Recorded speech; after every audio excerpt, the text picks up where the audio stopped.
Ya, bismillahirrahmanirrahim. Assalamualaikum warahmatullahi wabarakatuh. Waalaikumsalam warahmatullahi wabarakatuh. Ya, alhamdulillahirabbil alamin.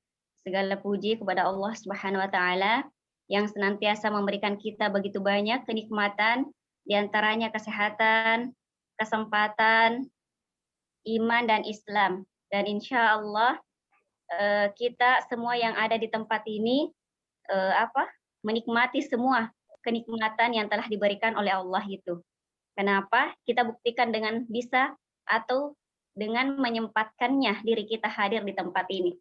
Karena setiap saya ini pasti saya katakan bahwa menghadiri kajian-kajian keislaman seperti ini atau kajian-kajian keagamaan seperti ini bukan persoalan sempat atau tidak sempat, akan tetapi kita memang menyempatkan waktu untuk menghadiri. Kenapa? Karena kata Pak Kiai Jamaluddin Amin almarhum, manusia itu banyak membantah dan banyak alasannya, katanya dalam Al-Quran. Jadi kalau kita memang tidak menyediakan dan menyempatkan waktu, ya pasti banyak alasan seperti itu.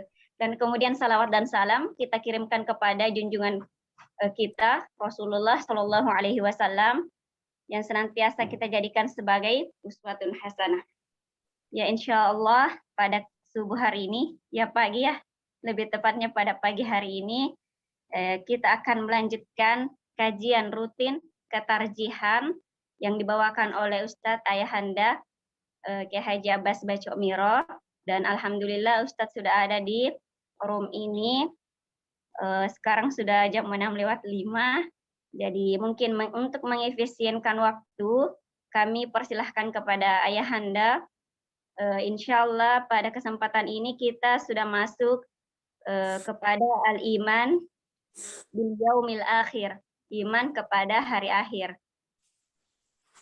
Tafadhol Ustaz. Belum lewat 5.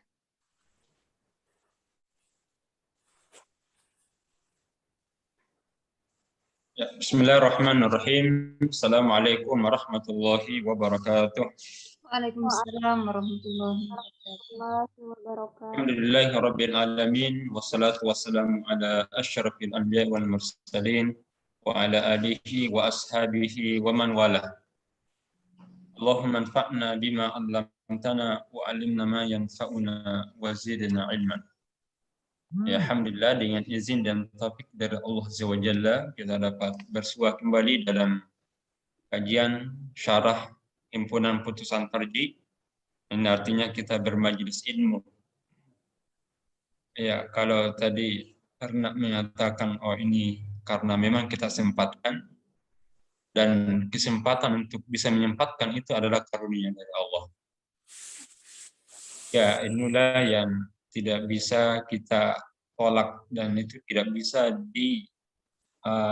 dibandingkan dengan materi, karena itu adalah kekhususan yang hanya akan diperoleh bagi orang-orang yang disayangi oleh Allah. Dan kalau kasih sayang Allah kita peroleh, apapun yang ada langit dan di bumi ini tidak dapat menyainginya. Jadi sekecil bagaimanapun rahmat Allah itu, setitik rahmat Allah itu jauh lebih besar daripada dunia beserta dengan ya, setitik kasih sayang Allah ya itu jauh lebih besar harga dan nilainya dari dunia beserta dengan isinya. Karena inilah yang akan memperberat timbangan amal dan akan menjayakan seseorang panjang masa sampai nanti pada hari kiamat, sampai pada hari akhir. Namun hal ini tidak dapat kita peroleh kecuali mereka yang punya keyakinan kuat, keyakinan bahwa ada masa akhir, ada masa setelah dunia. Kekuatan jiwa manusia itu adalah saat dia mampu memahami bahwa ada kehidupan setelah kehidupan dunia. Karena hakikatnya bahwa mengingat kehidupan dunia belaka tanpa membatasi dan menggandeng kehidupan akhirat itu akan melemahkan diri. Tapi sebaliknya, kalau dia pahami dengan keyakinan dan tauhid, maka hatinya itu akan dilapangkan oleh Allah. Jadi salah satu keyakinan umat Islam bahwa ada masa di mana kita akan melewati kehidupan yang disebut dengan kehidupan akhirat. Dan disebut dengan tauhid atau al-iman. Ya. Lebih khusus yang akan kita kaji ini adalah al-imanu bil yaumil akhir. Jadi keyakinan hari akhirat ini yang akan nanti menjadi luas, ya, menjadi luasnya. Saya biasa mengibaratkan bahwa kehidupan akhirat dibanding dengan kehidupan dunia itu seperti ketika kita masuk kamar. Di mana pada saat kita kamar itu terbatas. Sehingga orang yang masuk ke dalam kamar kalau jumlahnya banyak, pasti dia akan senggol-senggolan. Jadi kalau jumlah yang akan masuk ke dalam kamar itu 50 orang, sedangkan kapasitasnya hanya 40, pasti ada yang 50 yang tertendang, yang terlempar. Tapi kalau kehidupan akhirat, itu luas. Maka orang yang masuk kehidupan akhirat itu akan dilapangkan, diluaskan cara berpikirnya. Ini ibaratnya sama kalau kita melihat memandang ke atas langit. Sehingga orang yang memandang ke atas langit ini, siapapun itu berhak dan bisa melihatnya. Sebanyak bagaimanapun yang ada di muka bumi ini, tak seorang pun yang mampu menghalangi untuk bisa melihat langit. Karena memang luas pandangan kita ke atas langit. Sehingga ketika dia akan masuk, tidak perlu senggol-senggolan. Tidak perlu bergeser, bahkan menzalimi. Maka orang yang berpikir duniawi pasti akan menzalimi orang lain. Tapi orang yang berpikir ukhrawi pasti akan dilapangkan hidupnya. Akan dilapangkan cara berpikirnya. Dan tidak akan mensenggol kiri dan kanan. Nah, inilah keistimewaan dan kekhususan kenapa kita harus mengimani akan hari akhirat itu. Supaya hati ini merupakan sifat karakter Muhammadiyah, itu adalah berlapang dada. Berlapang dada ini kita dapat akan kita sifati kalau memang kita memiliki sifat al-imanu bil yaumil akhir. Karena keimanan akan akhirat inilah yang akan meluaskan cara berpikir kita. Seperti yang saya katakan tadi itu, kita ibaratnya kita melihat di atas langit, yang dimana tidak perlu berdesak-desakan. Karena kesempatan untuk bisa melihat langit itu sangat besar, walaupun semuanya bisa melihat dalam satu waktu. Nah, beda kalau masuk kamar, masuk ruangan yang terbatas. Itulah bandingan sederhana antara dunia dengan akhirat. Ya. Berpikir dunia pasti menyempitkan, karena sifatnya sempit. Berpikir akhirat pasti akan diluaskan, karena memang sifatnya luas. Bagaimana tuntunan Muhammadiyah ketika berkait dengan al-iman billah, kita dituntun. Nah, ini yang kita akan baca, al-imanu bil yaumil akhir. Ya, baik. Saya minta mungkin dibacakan. Yang tampil saja mungkin Nurul Afifah, silakan. Al-imanu bil yaumil akhir. Yajibu alaina an nu'mina bil yaumil akhir. Yajibu alaina an nu'mina. Yajibu alaina an nu'mina bil yaumil akhir.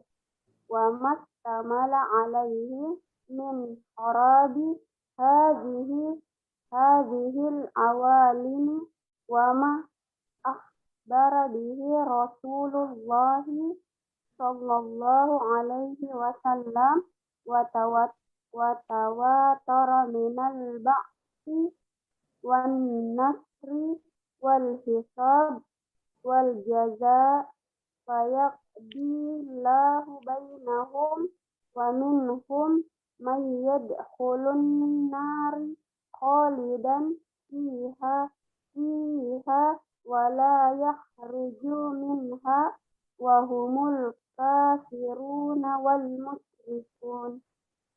wa minhum man yadkhulu fiha. Tidak perlu kalau ini dibaca, tidak perlu ditajwid, langsung man yadkhul. Jadi man yadkhul fiha thumma yakhruju.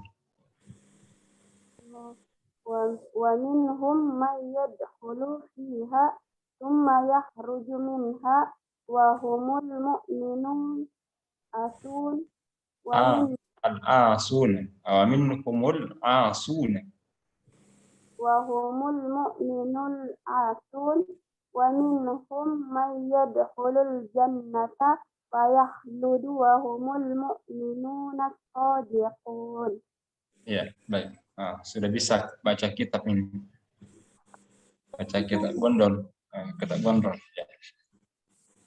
Ya, kalau kita biasa baca Arab itu akan mudah nanti baca ya kitab-kitab. Ya, faktor membaca. Nah, ini sengaja kita meminta dibaca karena itu salah satu metode pembelajaran dalam ilmu kitab, kajian kitab. Jadi biasanya syekhu as-sima'u minasy-syekh. Jadi pertama itu biasa murid yang mendengar, lalu ustadznya yang baca. Oke, yang kedua, qiraatu ala syekhi, membaca di hadapan guru. Itu bagian dari talaqi. Al-imanu bil yaumil akhir, iman kepada hari. Bagian dari Apa tuntunannya di sini? Yajibu alaina. Kita wajib bagi kita wajib an nu'mina billahi, untuk beriman bil yaumi, dengan hari al-akhir, hari akhirat. Jadi yajibu itu sudah bahasa Indonesia juga wajib. Asal katanya wajaba yajibu, wajib. Dalam bahasa fikih, setiap hal yang diwajibkan itu pasti konsekuensinya adalah penghargaan Allah. Jadi apa saja yang kalau Allah wajibkan, pasti itu Allah akan menghargainya. Bentuk penghargaan Allah Subhanahu wa taala itu adalah balasan. Balasan di dunia tadi balasannya adalah Allah akan lapangkan. Jadi hati ini akan dibersihkan oleh Allah. Ada namanya tuhurul qalbi. Ya, kalau hal yang segala apa saja yang diwajibkan, itu balasan dunia adalah pensucian hati. Tuhurul qalbi. Wan syirahus sadr. Ya, yang kedua adalah melapangkan dada. Nah, yang ketiga adalah bisa wasa'atur rizki. Lapangan rezeki. Jadi Allah akan lapangkan rezeki karena melaksanakan kewajiban. Maka luar biasa sekali. Apa saja yang diwajibkan, kalau itu mampu kita laksanakan. Minimal yang pertama tadi, mensucikan hati, melapangkan dada, melapangkan rezeki. Dan yang sangat penting nanti adalah di akhirat, itu di dunia. Nah, di akhirat itu akan dihormati oleh Allah, diangkat derajatnya di dalam surga Allah, Jannatun Na'im. Nah, beda kalau sebaliknya, kalau larangan kewajiban diabaikan, itu terbalik. Ya, kebalikannya adalah hati ini jadi kotor. Dada semakin sempit, dan rezeki pun akan terasa tidak bermakna, bahkan disempitkan menjadi fitnah sendiri. Nah, itu maka bersyukurlah bagi kita ini saat mendapatkan beban dari Allah. Artinya kita diberi kesempatan untuk bisa berlapang dada dalam kehidupan ini dan diluaskan rezeki. Oleh karena itu kalau ada tuntunan dari itu misalnya yajib alaina, kita harus bersyukur, berarti ada kesempatan untuk bisa dapatkan. Nah, salah satu hal yang wajib yakini an nu'mina bil yaumil akhiri. Nah, percaya, yakin tentang adanya hari akhir. Berarti keyakinan bahwa pandangan dan cara berpikir kita bukan semata-mata dunia ini, tapi ada masa di mana kita akan melewati masa itu disebut dengan masa akhir atau disebut dengan hari akhirat. Ini akan membuat kita berpikir lebih panjang dan berpikir masa depan dan bisa berpikir cerdas. Rasulullah SAW menyatakan bahwa al-kaisu man dana nafsah wa amila lima ba'dal maut. Orang yang cerdas itu adalah siapa? Mereka yang mampu mengendalikan dirinya dan mampu beramal untuk masa depan, masa akhirat. Itu makna hakikat kecerdasan itu. Oleh karena itu cerdaskan diri kita ini dengan semangat untuk beramal soleh dan mengendalikan diri kita bahwa dengan amal soleh itu yang akan nanti kita akan raih. Hari apa ini, Kak? Ya, hari akhirat. Kamis. Ada pembicara kedua. Siapa roh ini? Roh ini dari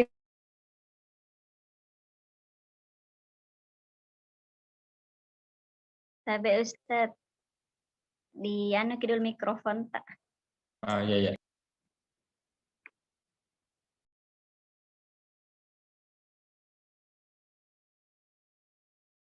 Hari akhiratnya. Baik. Nah, ini ada yang masuk. Agak hilang ini konsepnya nih. Jadi an-nu'mina billahi wal yaumil akhir. Jadi orang yang cerdas itu adalah orang yang mampu beramal untuk hari akhirat. Oleh karena itu, jangan kurangi kecerdasan kita dengan tidak menyendirikan diri dan tidak berpikir akan hari akhirat. Baik, hari akhirat itu apa? Nah, dilanjutkan. Wa mastamala alaihi. Dan yang kita yakini bahwa hari akhir apa saja dan segala yang terjadi di dalamnya. Jadi hari akhirat dan kejadian-kejadian, fenomena-fenomena yang akan terjadi nanti pada hari kiamat. Ya, wa mastamala alaihi. Di antaranya kejadian itu adalah qarabi hadhil awalim. Jadi tentang kerusakan alam ini. Jadi ketika terjadi hari akhirat ataukah belum terjadi hari kiamat, dan itulah hari akhirat, maka salah satu keyakinan kita bahwa akan terjadi kerusakan alam. Jadi di antara tanda dan fenomena hari akhirat itu atau tanda-tanda hari kiamat adalah terjadinya kerusakan alam. Jadi kalau sudah ada itu tsunami, gempa, ya bertubi-tubi datanya, sehingga tanda-tanda kecil. Tanda-tanda kecil datangnya hari kiamat. Baik, jadi hari akhirat itu akan terjadi kerusakan alam. Wa ma akhbara bihi Rasulullah sallallahu alaihi wasallam. Nah, itu yang pertama tadi, hari akhirat dalam tuntunan ini adanya keyakinan dan kepercayaan bahwa akan terjadi kerusakan alam. Kemudian kedua yang harus diyakini dan dipercayai wa ma akhbara bihi Rasulullah sallallahu alaihi wasallam. Yaitu serta percaya segala apa yang diberitakan oleh Nabi. Penting bagi kita untuk percaya hari akhirat adalah meyakini daripada perbuatan dan perilaku Nabi. Berita-berita Nabi ini harus dibenarkan, tidak boleh diragukan. Karena itu bagian dari kesempurnaan iman kepada hari akhirat. Wa tawatara minal ba'si. Jadi hadis yang diberitakan secara mutawatir di antaranya apa? Minal ba'si. Berita Nabi tentang masa kebangkitan ataukah kejadian kebangkitan. Karena Allah sendiri, Allah Subhanahu wa taala sendiri yang menegaskan tentang itu. Misalnya orang kafir itu salah satu ciri khasnya orang kafir tidak percaya hari kebangkitan. Sedangkan orang beriman yakin ada masa kebangkitan. Ketika sudah meninggal dunia akan dibangkitkan dengan amalan-amalan. Seperti dalam surat Taghabun, "Za'amal ladzina kafaru an la yub'atsu." Orang kafir itu keyakinannya mereka akan menyatakan kami tidak akan dibangkitkan. Nah, lawannya bagi kita orang yang beriman pasti meyakini akan adanya masa kebangkitan. Karena lawan keimanan adalah kufur. Orang kufur tidak percaya hari kebangkitan. Maka siapa saja yang tidak meyakini bahwa manusia setelah meninggal dunia mati, tidak ada itu masa kebangkitan, ya, tidak memotir ini tidak memotir. Nah, itu pasti dia sudah kufur itu. Jadi siapa saja meyakini bahwa setelah hidup manusia ini tidak ada kebangkitan, itu sudah kufur. Apa dasarnya? Za'amal ladzina kafaru an la yub'atsu. Ini bisa dilihat di halaman 38 dalilnya. Za'amal ladzina kafaru, orang-orang kafir itu beranggapan bahwa mereka tidak akan dibangkitkan. Sehingga jangan sampai dalam hati kita ini ada terbetik, mati kayak ini nanti, pasti tidak diangkat ya. Mati Tommy tidak ada ji kebangkitan. Nah, itu berarti ragu. Nah, sudah kufur. Biasanya muncul juga, masa setelah kita mati mau dibangkitkan lagi? Pasti kalau sudah mati. Tidak ada kebangkitan. Nah, ini bahaya ini. Keyakinan seperti ini biasanya itu yang akan melakukan keimanan. Baik, itu yang kedua. Yang pertama itu adalah kita yakin bahwa akan terjadi kerusakan alam. Ya, yang kedua adalah adanya kepercayaan. Kita harus percaya bahwa Nabi memberitakan akan adanya masa kebangkitan. Ya. Yang disebut dengan al-ba'si. Kemudian yang kelima adalah wan nasyar. Jadi sebenarnya ada kebangkitan. Tentu kalau kebangkitan dari mana maksud di sini? Kebangkitan dari kubur. Ya, setelah manusia meninggal, ada waktu-waktu dia harus menikmati dulu di kuburan, ataukah yang mungkin yang kedua bisa saja menikmati siksaan kuburan, tergantung dari amal soleh, lalu dibangkitkan nanti pada hari kiamat. Jadi kebangkitan dari kubur. Nah, itu dan Allah akan tampakkan bahwa silama fis sudur. Yang ada dalam hati akan kelihatan semua. Ya. Nah, itu yang minal ba'si. Nah, di antaranya yang diyakini adalah wan nasyar. Ada masa pengumpulan. Masa pengumpulan ini, itu kita bisa lihat di beberapa dalil-dalil ya, tentang masa pengumpulan itu. Di antaranya huwallazi ja'ala lakumul arda zalulan famshu fi manakibiha wa kulu min rizqi wa ilaihin nusyur. Ini surah Al-Mulk ayat 15. Dia Allah itulah yang telah menjadikan bumi mudah digarap oleh kamu. Maka jelajahilah pelosok-pelosoknya dan makanlah dari rezekinya. Dan kepadanya lah. Jadi kalau kita hidup di dunia ini ingat bahwa ada masa pengumpulan. Di mana ketika dikumpulkan segala amal kita akan diperlihatkan oleh Allah Azza wa Jalla. Wal hisab. Nah, di antara hal yang harus kita yakini, dipercayai akan adanya namanya hisab. Pemeriksaan. Jadi kita ada periksa, ada audit. Ada audit amal soleh. Dan juga ada audit amal buruk. Jadi segala amal manusia, kebajikan, dan kalau bentuk perilaku manusia itu akan dihisab oleh Allah. Akan diperiksa. Kalau sifatnya kewajiban diperiksa, salat 5 waktu misalnya. Jadi yang diwajibkan, yang akan diperiksa ini adalah hal-hal yang diwajibkan. Misalnya kita mulai syahadat. Ya bagaimana keyakinannya kepada Allah. Nah, itu ditanya, man rabbuka, wa ma dinuk, wa man nabiyyuk. Nah, itu salah satu bentuk pemeriksaannya. Akan ditanyai, siapa Tuhan kamu? Betul-betul apakah Allah jadikan kamu sebagai Rabb, sebagai Tuhan? Jadi komitmen kita ini akan dipertanyakan. Kalau kita sudah menyatakan raditu billahi rabba wa bil islami dina wa Muhammadin SAW nabiyyan wa rasulah, itu pernyataan ini akan nanti dipertanggungjawabkan. Apakah betul kamu telah ridha bahwa Allah adalah Tuhan kamu? Dan bagaimana bentuk keridhaannya kalau sudah menyatakan Allah Tuhan kamu? Apa implikasi, apa konsekuensinya? Apa bukti bahwa kamu telah menjadikan Allah sebagai Rabb? Nah, kita harus menjawab. Saya meyakini bahwa Allah yang menciptakan alam ini. Allah yang memberikan rezeki. Allah yang mengatur segala kehidupan manusia. Saya telah menyembah karena Allah, tidak ada yang lain. Itu pertanggungjawaban kita nanti pada hari kiamat terhadap akidah, terhadap iman.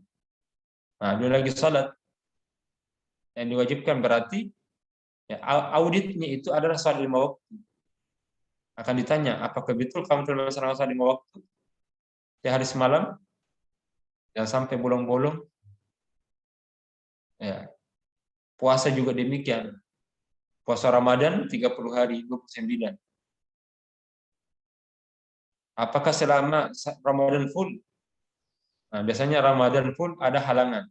5 hari, 7 hari. Apakah setelah halangan itu diganti di luar Ramadan atau tidak? Kalau tidak, disuruh ulang. Kembali ke dunia. Untuk berpuasa. Kalau bisa. Ini masalahnya tidak bisa lagi. Maka saat kewajiban tertinggal, inilah yang nanti akan dibalas. Ya, itu hisab, agak dahsyat.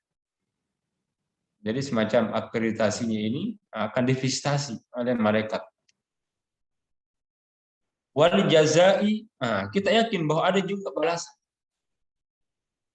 Bahwa apapun yang kita lakukan ini, pasti itu Allah akan memberi balasan. Nah, itulah. Sehingga amal kecil apapun bagi orang yang beriman pada hari akhirat, ya itu ada balasan. Nah, inilah yang disebut dengan umur ukhrawiyah yang harus diyakini. Di Muhammadiyah kan ada 2. Umur dunyawiyah dan umur ukhrawiyah. Tapi ini tidak dikotomi, tapi menempatkan posisi dunia seperti apa dan posisi akhirat seperti apa. Jadi ada perkara-perkara dunia yang harus dilaksanakan. Misalnya makan, itu perkara dunia, kita harus ambil itu. Minum, kerja, memenuhi kebutuhan hidup, bahagia daripada agama yang tidak boleh diabaikan. Yang memang untuk diperuntukkan kehidupan kita di dunia.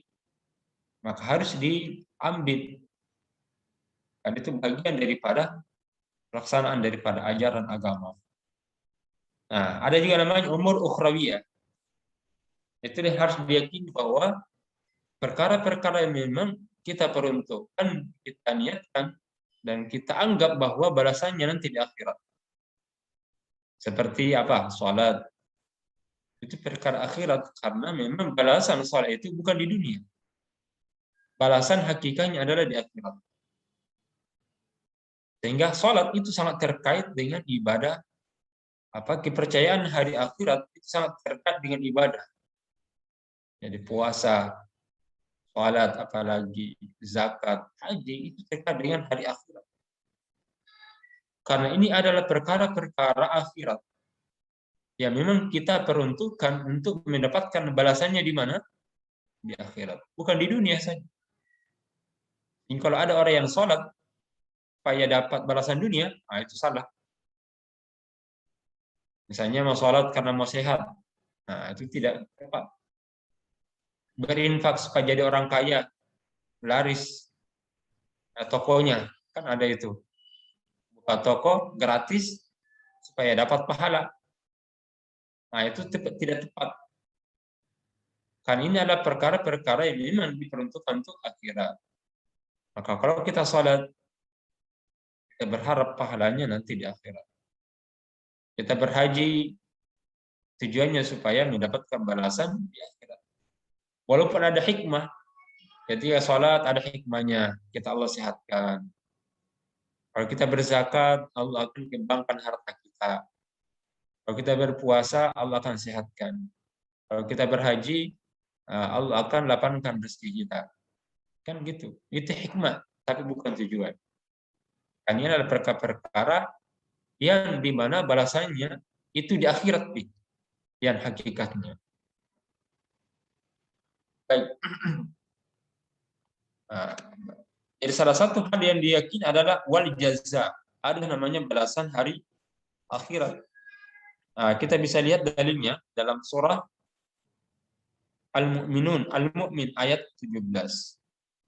Al-yawma tujza kullu nafsin bima kasabat la zulma al-yawm innallaha sari'ul hisab.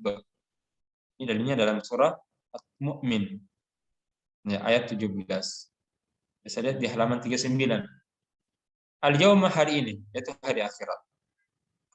Tujza kullu nafsin, setiap diri manusia akan dibalas bima kasabat, terhadap apa yang ia upayakan.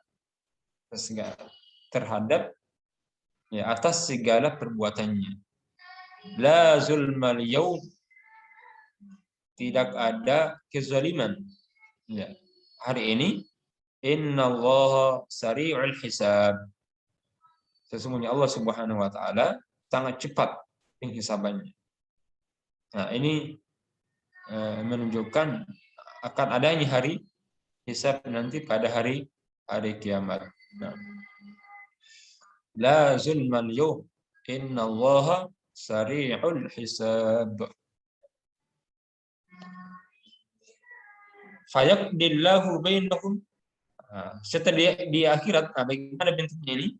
Nah, ini saya akan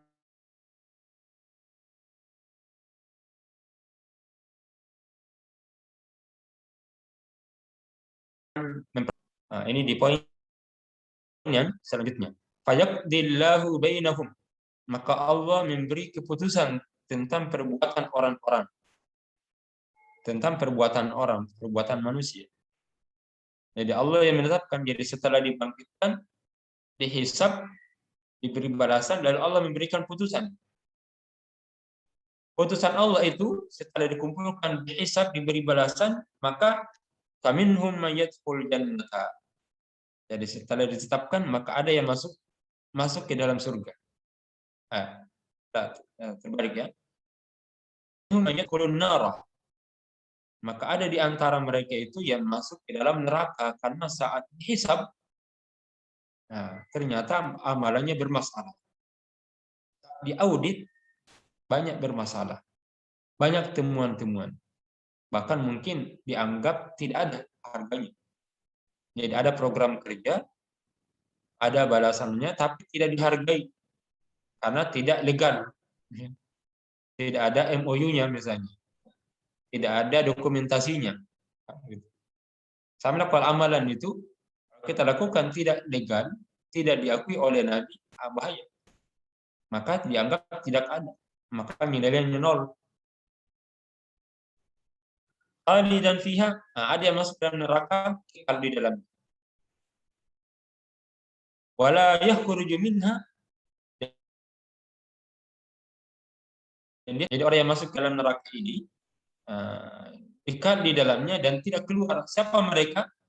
Wahumul kafirunal musyrikun.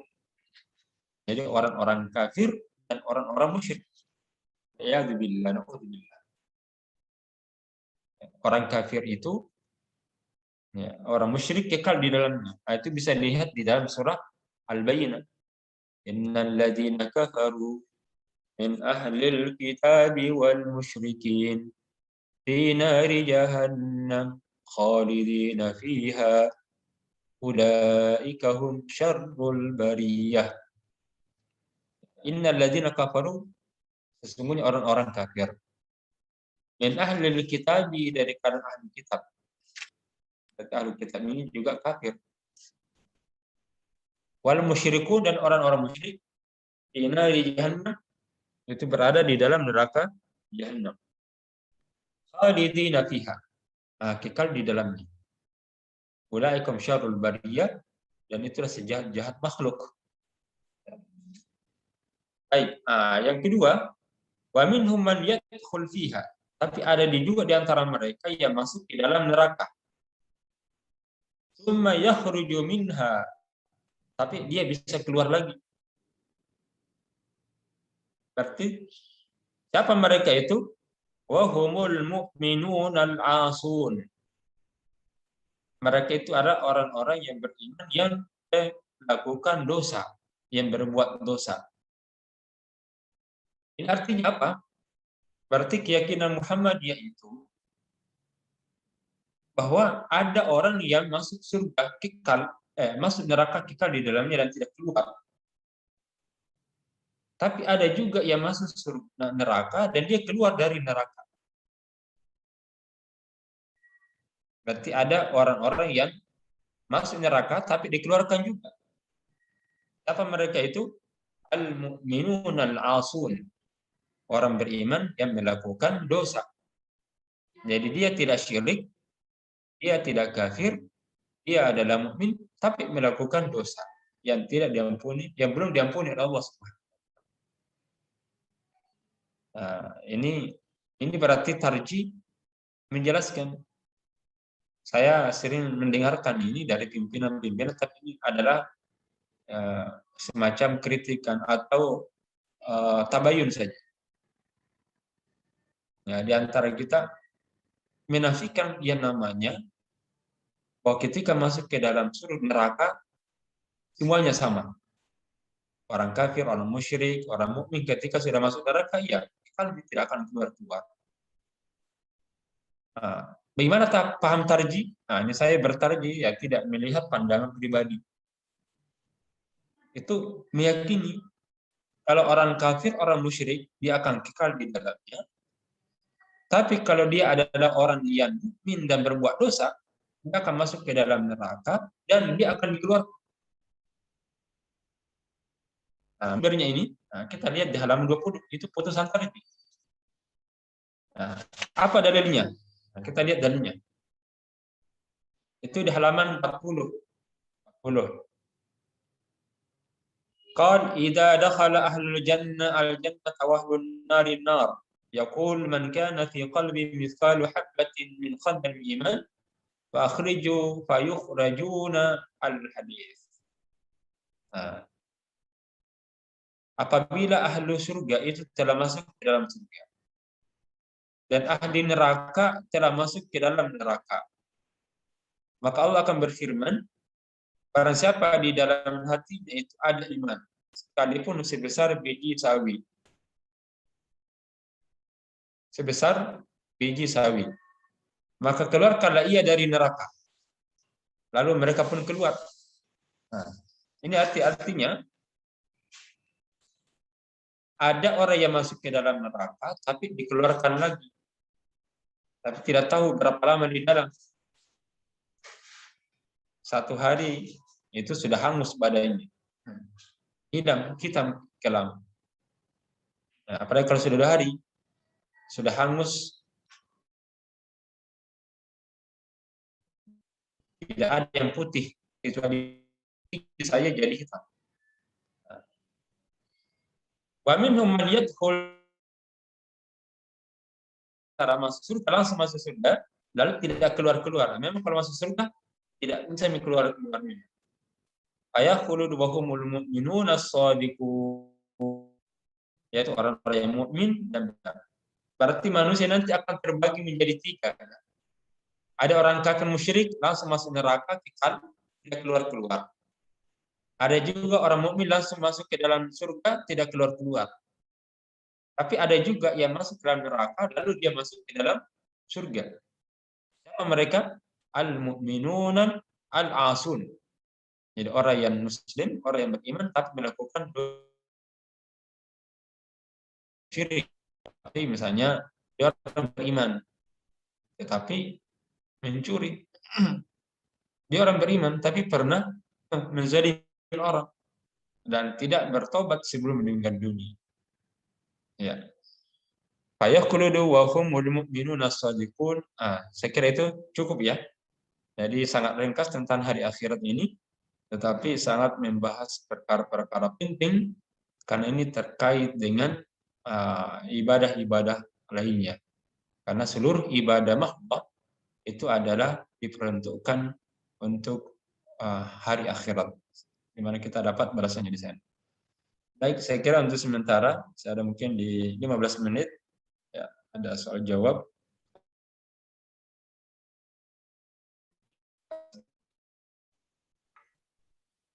Ya, Ustaz. Alhamdulillahirrabbilalamin. Itu tadi penjelasan dari Ustadz terkait dengan al-iman bil yaumil akhir. Nah, teman-teman sekalian, Bapak Ibu sekalian, kami persilahkan, mungkin masih ada hal-hal atau mungkin banyak ya hal-hal yang masih menjadi pertanyaan di dalam benak kita terkait dengan iman kepada hari akhir ini. Oleh karena itu kami persilahkan.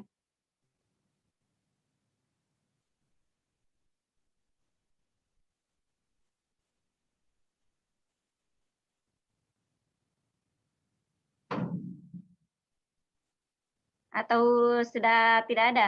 Sudah paham semua mungkin? Oh, luar biasa.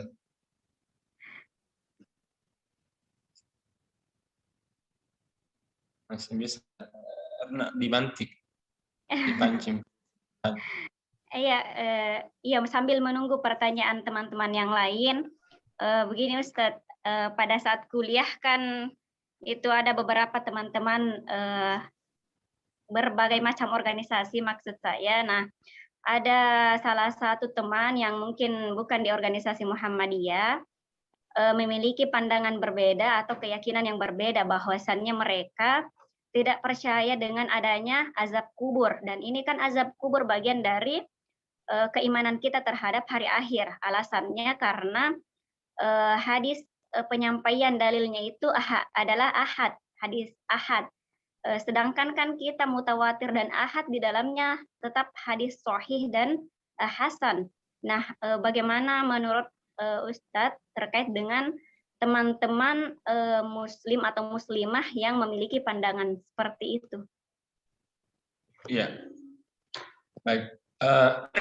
Dalam perkara agama, akidah itu dibagi menjadi dua. Jadi ada perkara iman dalam bidang usul, itu hanya pokok-pokok akidah dan pokok-pokok iman. Kemudian yang kedua adalah ada namanya furu', jadi cabang-cabang keimanan, cabang-cabang akidah. Nah, ulama sepakat bahwa dalam perkara cabang, dalam perkara pokok-pokok itu tidak boleh diyakini kecuali bersumber dari pemberitaan hadis qat'i atau nas qat'i seperti Quran dan hadis mutawatir. Ada hadis mutawatir. Sedangkan mengingkari pemberitaan berita yang sifatnya qat'i itu adalah kufur. Berarti kafir. Siapa yang mengingkari pokok-pokok akidah atau kufur? Misalnya Islam itu dibangun menjadi fondasinya adalah 5. Mau diganti menjadi 1, itu sudah kufur. Iman itu diantaranya adalah iman ada hari akhirat. Itu sudah usul, namanya pokok. Pokok akidah mengimani hari akhirat. Maka siapa yang mengingkari hari akhirat itu jelas kekufurannya. Nah, sedangkan yang kedua ada namanya akidah fur'iyah.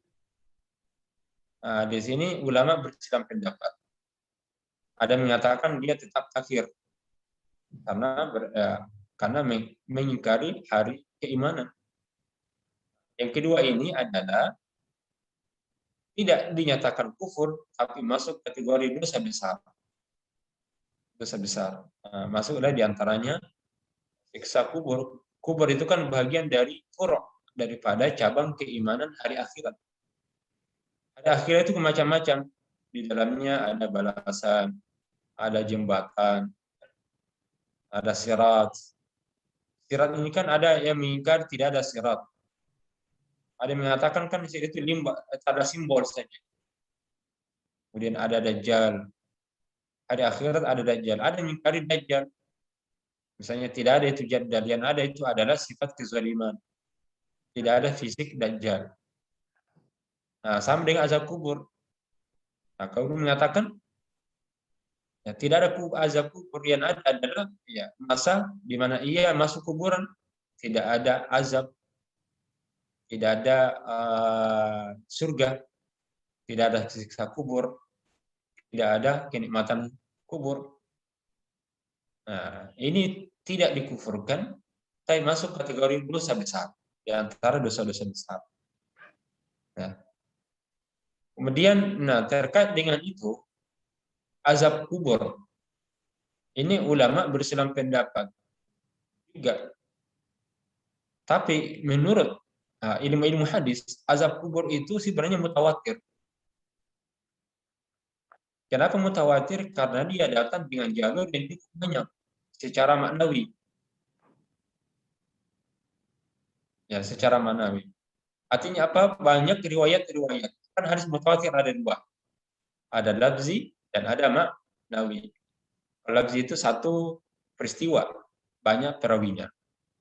Kalau makna peristiwanya berbeda-beda, tapi semuanya berbentuk ahad, tidak sampai mutawatir.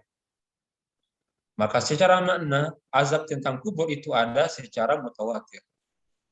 Nah, bagi mereka menyatakan bahwa ada azab kubur itu ada mutawatir, maka orang yang mengingkari azab kubur dinyatakan kufur. Tapi orang yang meyakini bahwa tidak ada itu harus mutawatir, tidak ada ahad, hingga ke dalam ini orang tidak percaya, itu berarti dia dosa besar. Maka ini masuk ijtihad. Jadi kalau dalam ranah ijtihad, mungkin di situ tidak bisa kita pastikan. Tidak bisa langsung serta-merta orang yang menyatakan tidak ada kubur langsung kita kufurkan. Karena masuk perkara yang diperselisihkan. Beda kalau sudah pokok, itu sudah kita yakini, sudah kita pastikan secara qat'i dalilnya akan adanya hari akhirat, adanya kitab, adanya nabi, adanya malaikat. Ya, seperti itu. Allah a'lam bishawab. Ya, syukron Ustaz.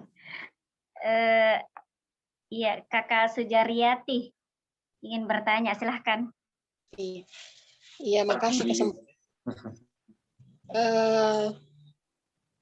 Tapi Ustaz, terkait tadi pembahasan tentang pembalasan semua amalan kebaikan diterima di yaumil akhir, terutama yang kewajiban-kewajiban seperti sholat, zakat, dan yang lainnya diperiksa di yaumil akhir dan pahalanya diterima di akhir yaumil akhir. Pertanyaan saya, Ustaz, kan saya pernah baca hadis bahwa setiap manusia tidak akan mati seorang manusia sebelum membayar semua kesalahannya. Seperti itu, Ustaz. Saya lupa sanadnya, tapi saya pernah baca dan selalu teringat. Makanya itu yang membuat saya takut. Seperti itu. Pada balasan di dunia dan di akhirat. Sudah pasti di akhirat, tapi di dunia pun sebelum mati pun kita akan bayar begitu. Bagaimana itu, Ustaz? Penjelasannya.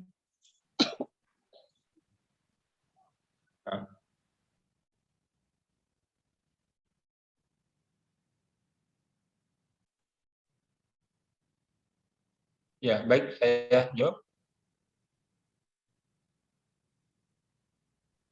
Moderator Erna.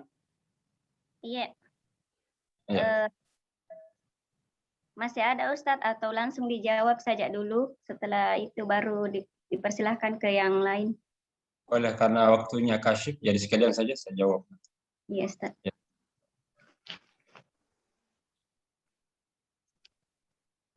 Assalamualaikum. Waalaikumsalam. Ya, Kak Kasma, silahkan, Kak. Terima kasih atas kesempatan yang diberikan. Assalamualaikum warahmatullahi wabarakatuh. Waalaikumsalam warahmatullahi wabarakatuh. Ini yang sering mengganggu saya, Ustaz. Ini kan di sekolah ada beberapa teman yang maksudnya non-Muslim. Ya. Maksudnya adakah kewajiban kita untuk menyampaikan secara langsung atau mengajak mereka untuk masuk Islam? Itu yang sering mengganggu di pikiran saya. Terima kasih atas jawabannya. Assalamualaikum warahmatullahi wabarakatuh. Waalaikumsalam. Ya, baik, saya jawab saja dua ini. Terkait dengan balasan, bahwa memang ada suatu keadaan bahwa al-jaza'u min jinsil amal. Jadi setiap amalan itu pasti ada balasannya. Hanya biasa di istilah lain pasti harus dibayar, harus dibayar di dunia. Ya, maksud dibayar di dunia itu pasti ada balasannya, sifatnya duniawi, karena kehidupannya berada di dunia. Salah satu bentuk balasannya itu adalah, ya, kan itu adalah keadilan Allah. Ya, seperti yang kita sebutkan dalam ayat, "Faman ya'mal mithqala dzarratin syarran yarahu." Jadi siapa yang melakukan amalan itu pasti dia akan lihatnya. Artinya pasti dia akan bayar. Maksud bayar ini macam-macam kali dimaknai ya, ke bahasa kita itu. Tapi kalau bahasa Quran pasti melihatnya dan merasakan. Bentuk balasannya di dunia, setiap amal keburukan yang dilaksanakan pasti terbalas. Bentuk yang pertama, tentu hati akan menjadi kotor, dan itu balasan, ya, balasan duniawi. Hati pun akan menjadi sempit. Nah, itu kan balasan duniawi. Kalau di akhirat, ya, disempitkan hatinya. Ya, selain itu rezekinya pun itu tidak berberkah. Nah, itu balasan-balasan yang sifatnya duniawi. Itu pasti terjadi. Karena sunnatullah. Setiap amal apa saja kalau itu dilarang lalu dilanggar, otomatis akan terbalas. Dalam arti bermasalah kemaslahatannya. Dia tidak dapat pahala. Kemudian yang kedua, dia akan terkena yang namanya kerusakan dunia, itu akan terjadi. Ya, tapi kalau di dunia ini itu tidak seberapa, tapi merupakan nanti kalau di akhirat, ya, sangat besar sekali. Baik, kemudian yang kedua tentang dakwah. Ya. Kita di Indonesia ini asal dakwah itu adalah kepada seluruh manusia. Wa ma arsalnaka illa rahmatan lil alamin. Tidaklah kami mengutus kalian ini kecuali untuk beribadah pada seluruh alam. Itu artinya dakwahnya kepada seluruh manusia. Dakwah kepada orang kafir, iya ada. Dakwah kepada orang mukmin, hanya cara dakwah orang kafir dengan mukmin ketika berada di Indonesia itu berbeda cara kita. Maka sifatnya adalah bukan mengajak, tapi menyampaikan kepada mereka. Jadi menyampaikan kepada mereka akan hakikat iman, hakikat Islam. Sebab kalau itu diajak, bahaya nanti ada berbenturan dengan undang-undang negara. Adanya larangan mengajak orang yang sudah beragama. Makanya ada sebagian imam itu ketika mengislamkan, justru di penjara. Karena sudah beragama lalu dia masuk Islam. Padahal ini kan keredaan sendiri. Sehingga ketika ada orang yang masuk Islam, perlu dituntun. Anda masuk Islam ini dipaksa atau dengan sukarela. Nah, kalau sukarela, bismillah. Tapi kalau ada paksaan dan ada ajakan, maka jangan. Karena nanti akan berbenturan dengan undang-undang. Nah, kalau misalnya di tempat kita ada non-Muslim, caranya adalah cukup kita menyampaikan agama yang kita yakini. Tanpa mengajak-ajak mereka masuk kok ke dalam agama pun. Kalau tidak mengajak itu, tidak bisa itu. Tapi kita jelaskan hakikat Islam. Ya. Jadi menggambarkan hakikat Islam. Mau beriman silahkan. Karena tidak ada paksaan. La ikraha fiddin. Tidak ada paksaan di dalam agama. Sehingga yang ada dalam diri kita adalah gerakan menyampaikan hakikat keimanan kita. Seperti apa Islam itu. Saat mereka mampu tertarik dengan penjelasan kita, itu namanya hidayah. Itu adalah karunia, dan dia akan masuk dengan sukarela. Nah, itu tidak mengapa, bolehkan. Maka kita akan bebas, dalam arti dunia kita tidak dituntut, kemudian akhirat kita telah jalankan dengan menjelaskan dan memperkenalkan hakikat Islam yang sebenarnya, baik secara lisan maupun secara non lisan. Perilaku kita Islam seperti apa kita jelaskan. Ya, wallahu a'lam bishawab.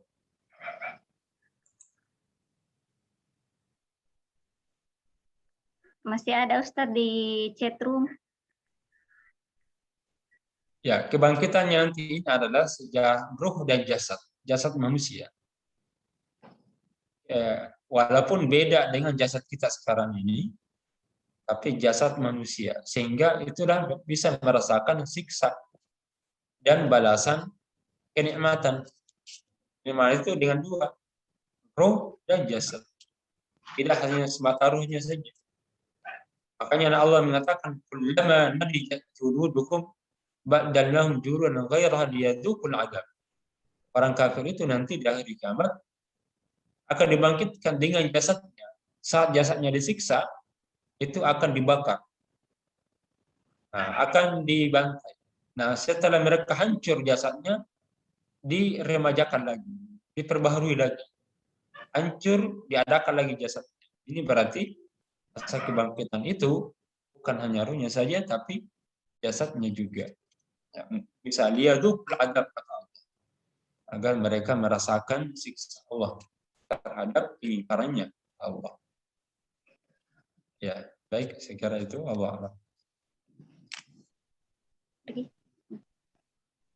Ya, alhamdulillahirrabbilalamin. Itu tadi penjelasan atau jawaban dari Ustadz terkait dengan pertanyaan-pertanyaan teman-teman. Insya Allah mudah-mudahan aktivitas kita pada pagi hari ini dengan kajian ketarjihan ini berkah dan insya Allah bermanfaat. Mungkin sebelum kami sebagai moderator menutup, kami persilahkan dulu kepada Ustadz untuk closing statement. Ya, jadi dunia itu seperti kamar yang sempit, sedangkan akhirat itu seperti langit yang luas. Maka lapangkanlah kehidupan akhirat dengan berpikir akhirat. Pasti Allah akan lapangkan kehidupan kita. Kemudian yang kedua, orang yang cerdas itu adalah mereka yang mampu mengendalikan dirinya untuk mempersiapkan diri di hari kiamat. Maka jaga kecerdasan dan jangan kurangi kecerdasan dengan tidak berupaya untuk mengendalikan diri dan tetap istiqomah di dalam beramal saleh. Dan ketiga, bahwa kadar kedudukan kita di hari kiamat itu terkadang ditentukan, sangat ditentukan oleh beban-beban kehidupan dunia.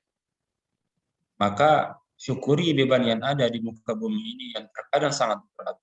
Karena boleh saja itu cara Allah mengangkat derajat kita dengan derajat tertinggi di akhir. Demikian. Assalamualaikum warahmatullahi wabarakatuh. Waalaikumsalam. Waalaikumsalam warahmatullahi wabarakatuh.